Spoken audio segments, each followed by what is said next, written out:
হেরা গুহায় ওঠার পথ হচ্ছে এটি। বর্তমানে আমাদের উঠতে প্রায় 1 ঘন্টার উপরে সময় লেগেছে। ওই দূর পাহাড়, এখানে উঠতে হয় প্রথমে, এরপরে কিছুটা নিচে নামতে হয়। এই যে আমরা এই পথ দিয়েই গুহার ভিতরে প্রবেশ করছি। এদিক দিয়ে আমাদের প্রিয় নবী সাল্লাল্লাহু আলাইহি ওয়াসাল্লাম যেতেন, যেখানে ধ্যানে মগ্ন থাকতেন। সে জায়গায় আমরাও এভাবে যাচ্ছি, আঁকাবাঁকা হয়ে, অনেক কষ্ট হচ্ছে। এবং এখানে প্রতিদিন দিনে দুবার খাদিজা রাদিয়াল্লাহু তাআলা আনহু খাবার নিয়ে আসতেন নবীজির জন্য। ঠিক এই জায়গাতেই আমাদের প্রিয় নবী সাল্লাল্লাহু আলাইহি ওয়াসাল্লাম ধ্যানে মগ্ন থাকতেন। এই যে এটি যে ভাই নামাজ পড়ছে, এই জায়গাতেই উনি ধ্যানে মগ্ন থাকতেন। এবং এখানে জিবরাইল আলাইহিস সালাম এসে কোরআনের প্রথম ওহী নিয়ে আসেন।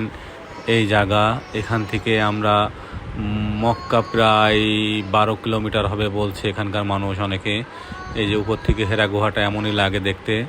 এখান থেকে কাবা ঘর প্রায় 10 থেকে 12 কিলোমিটার।